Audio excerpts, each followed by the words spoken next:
Hello Dunoon, lovely to be with you, and thank you for having me share my testimony today. I thought I'd take this out in this little story out in the garden here, so I don't know if you can see.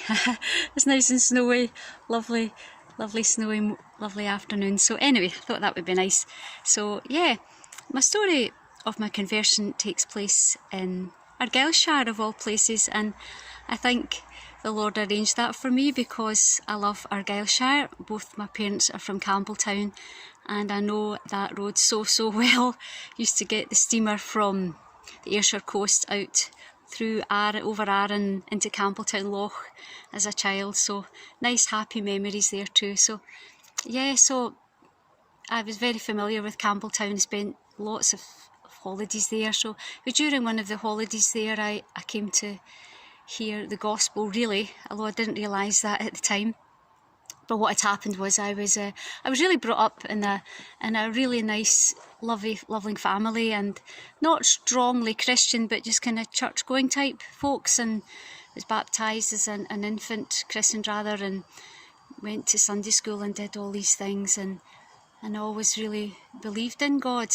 So, but things changed when I was 16. It all became very real when I met a man called Mickey. I was hitchhiking with my friend Leslie, a female friend, from a little place called Moosdale, between Tarbert and Campbelltown, from Moosdale down to Campbelltown for the day, and I was hitchhiking with her, and this man gave us a lift, and he'd come from, now I know, the Portban Caravan Park, which I know very well now, but didn't know anything about then.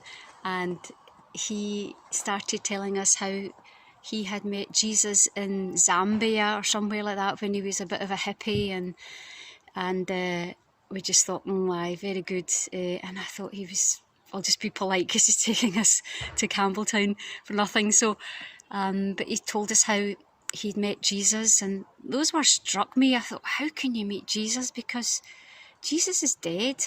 And I just stuck with me. How strange. But anyway, he kept chattering away, and the long and the short of it, he dropped us off. He gave us a little tract and with his name on the back of it, and dropped us both off at the town hall in Campbelltown. I mean, some of you may know that place. And when we sat on the pavement, Leslie and I, we were quite overcome. In fact, we started crying and just think, what was that about? And I remember saying to Leslie, I've tasted something for the first time. It's like strawberries and cream. That's what it's like for the first time, and I want more of that. So it was a while after that, within the year, my eldest brother Malcolm came home.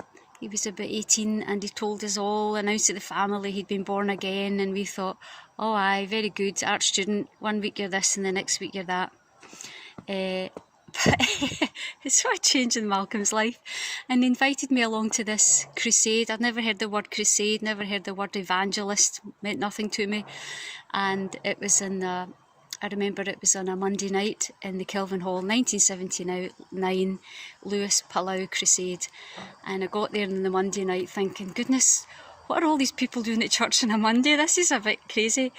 But however, I heard, which I now know the gospel then, and was so aware that God loved me, and I was aware too of the same experience that I had in the car, in Mickey's car.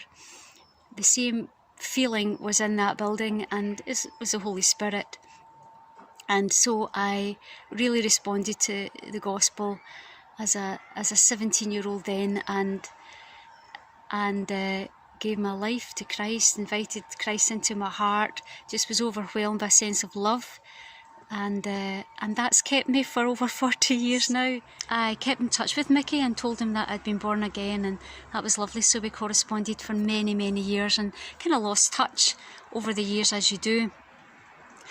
It was my 40th rebirthday, so to speak, in May 2019, and I just said, Lord, it'd be just so good to be able to tell Mickey that I'm 40 years old, and just to be able to pass that on to him as an encouragement. And I thought, I don't know how to get hold of him anymore, I've lost that contact. But interestingly enough, that same week our church was having hosting really a guest speaker. I didn't really know the man very well, but we were hosting him, and there was people coming from all different churches, and I was just at the door welcoming folks in and all the rest of it. And along comes this man, and I'm looking at him. He's kind of hurpling a little bit, and I looked and I thought, that's Mickey. That's him. And I went up to him and I said, hello. And he looked at me, and we kind of looked at one another, and I said, it's Barbara.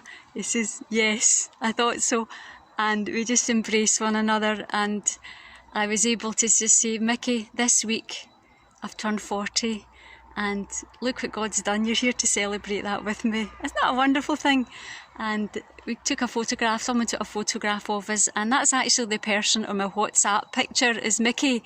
And it's a good opportunity because people say, oh, that must be your husband. I'll say, no, it's not my husband, but I'll tell you who it is. So God bless Mickey for his obedience, and we could all learn a little bit about that too, making the most of opportunities. So that's kind of my story, and I'm very grateful for what God's done in my life. In these 40 years, he's kept me, he's loved me, he swept me off my feet when I was a young girl, and that's not changed. And yeah, I love him. So that's my story. Nice snowy background here in Glasgow. God bless you, bye.